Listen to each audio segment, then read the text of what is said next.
नमस्कार एवरीवन। आज आप लोग पढ़ेंगे पाठ 8 विशेषण से संबंधित। मैंने कुछ आप लोग को पेज नंबर 67 में कुछ होमवर्क दी थी, तो चलिए आज उसका पहले करेक्शन करा देते हैं, फिर मैं आगे पढ़ाऊंगी संवाद लेखन। तो पेज नंबर 67 में है EX5 उचित विशेषण शब्द लिखकर वाक्य पूरे करो। उचित क्या है? विशेषण शब्द लिखना है, विशेषण जो संज्ञा की विशेषता बताए। तो नंबर क में है सूरज डैश होता है, तो उसका क्या मैंने कल बता दी थी, एक का आंसर एक। आप गोल भी लिख सकते हैं, लाल भी लिख सकते हैं। तो उनका सूरज का क्या लिखना है? विशेषता लिखना है। अब है कुतुब मीनार बहुत डैश है, तो कुतुब मीनार का सबसे वेरी इंपॉर्टेंट महत्वपूर्ण बात है कि वह क्या है? बहुत ऊंचा है। जब आप लोग भी गए होंगे दिल्ली तो देखे होंगे कुतुब मीनार कहाँ पे है? दिल्ली में है। तो इसकी विशेषता है कि यह क्या है? बहुत ऊंचा है। नेक्स्ट है मेरे बस्ते में डैश पुस्तकें है। मेरे बस्ते में, बस्ते मतलब आपके बैग में, आपके बैग में कितने हैं पुस्तकें? डैश पुस्तकें हैं। तो आप 5, 4, 2, 3, 10 लिखिए। मैं यहाँ 7 लिखी हूँ, आपकी मर्जी, आप जितना लिखना है लिख सकते हैं।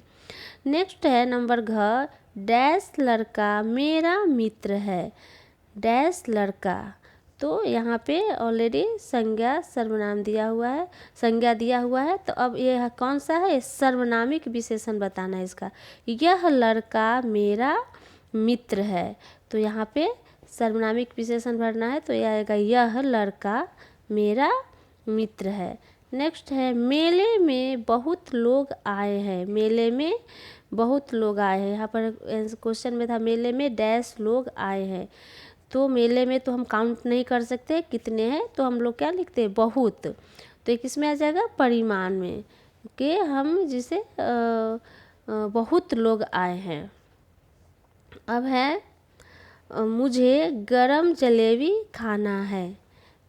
खाना अच्छा लगता है, मुझे गरम जलेबी या मुझे गोल जलेबी। तो आप जलेबी की कोई भी विशेषता यहाँ पर लिख सकते हो। तो ये आपका पेज नंबर 67 आज कंप्लीट होता है। अब हम लोग चलते हैं राइटिंग पोर्शन की तरफ। जो राइटिंग पोर्शन में हमारा टर्म 1 में इस बार है संवाद लेखन। संवाद लेखन क्या होता है?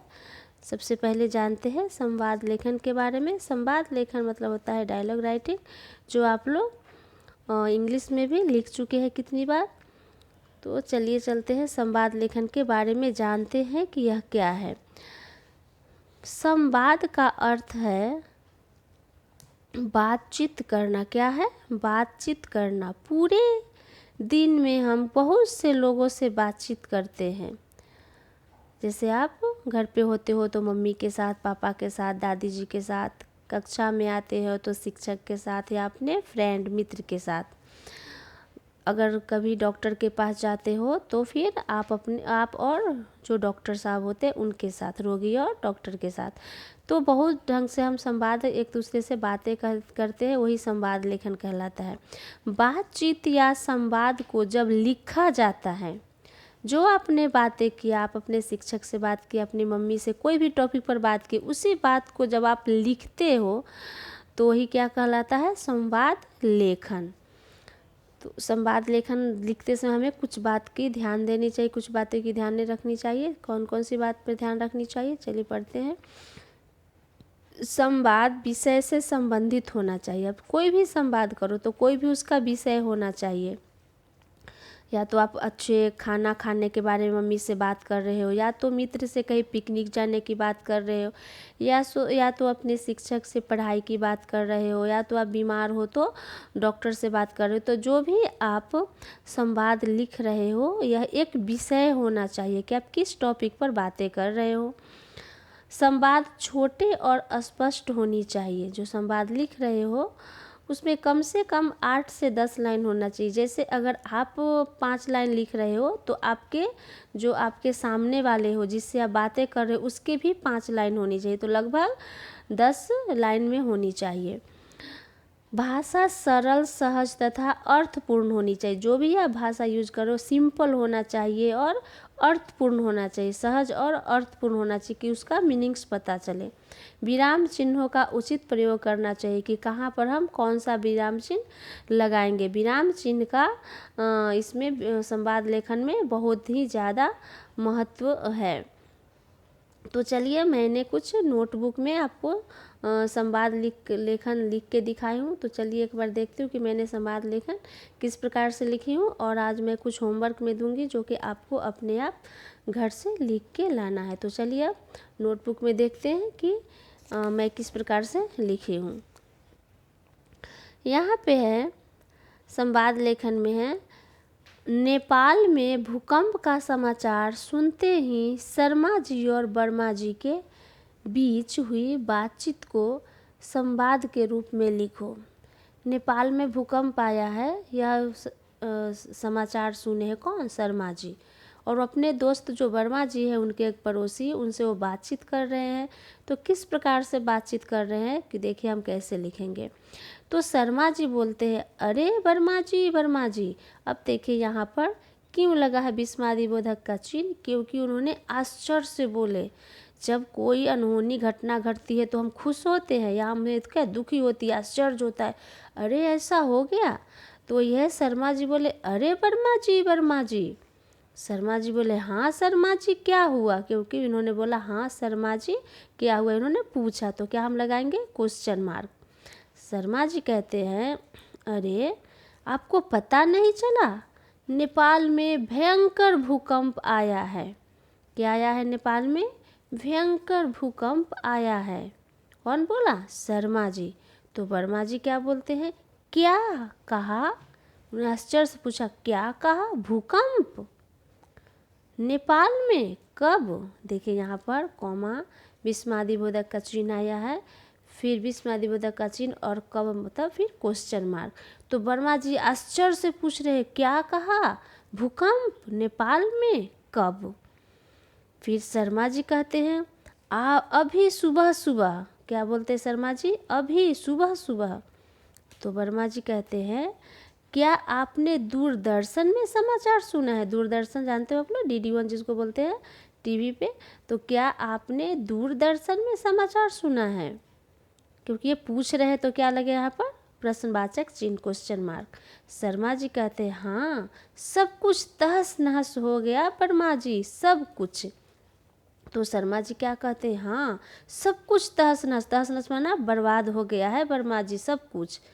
तो वर्मा जी क्या कहते हैं फिर, इस दुख की घड़ी में हमें नेपाल में भूकंप पीड़ितों की सहायता करनी चाहिए। तो वर्मा जी क्या बोलते हैं कि अच्छा ऐसी बात है, तो ये जो दुख की घड़ी आई है किस पे? नेपाल वालों पे। उस भूकंप पीड़ितों की हमें क्या करनी चाहिए? सहायता करनी चाहिए। तो शर्मा जी कहते हैं, हाँ वर्मा जी यह हमारा परम कर्तव्य है। तो शर्मा जी कहते हैं, हाँ हाँ सही बात है, हमें ऐसा करना चाहिए। तो देखा आप लोगों ने कि कैसे जो दो मित्र थे, कौन कौन? शर्मा जी और वर्मा जी, उन्होंने भूकंप के बारे में किस प्रकार से एक दूसरे से बातें की। तो आप शर्मा जी वर्मा जी के जगह अगर यहाँ पे नाम न दिया हो, जैसे यहाँ पर मैंने नाम मेंशन कर दी हूँ कि शर्मा जी और वर्मा जी के बीच हुई बात, अगर ये होता नेपाल में भूकंप का समाचार सुनते ही दो मित्रों के बीच हुई बातचीत को संवाद के रूप में लिखिए। तो इस जब मैं शर्मा जी और वर्मा जी अगर मैं यहाँ पे नाम न देती, सिर्फ देती दो मित्रों के बीच में, तो आप यहाँ पर आप अपना नाम और अपने दोस्त का भी नाम लिख सकते हो। तो इस प्रकार से लिखा जाता है संवाद लेखन। इसमें क्या होता है, जो हमारी अपनी मन की बात होती है, जिस टॉपिक से संबंधित होता है, जो हम एक दूसरे से बात करते हैं, उसी बात को हमें लिखना होता है। तो लिखते समय हमें कुछ बातों के ध्यान देना होता है, जो मैंने आप लोग को बता चुकी हूँ।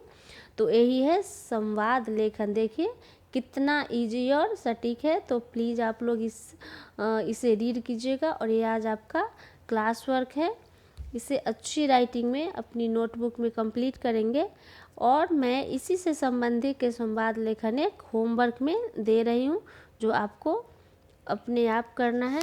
चलिए देखते हैं उसका क्या है टॉपिक। उसका टॉपिक है, आज कौन सा डेट है, 20 डेट है। परीक्षा समाप्त होते, नंबर 2 में है, परीक्षा समाप्त होते ही पिकनिक जाने के लिए,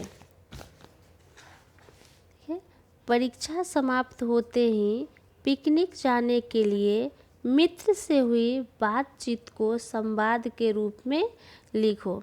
आप कहाँ जा रहे हो, पिकनिक जाना चाहते हो, आपकी परीक्षा समाप्त हो गई है, एग्ज़ाम पूरी हो गई है और आप लोग पिकनिक जाना सोच रहे हो।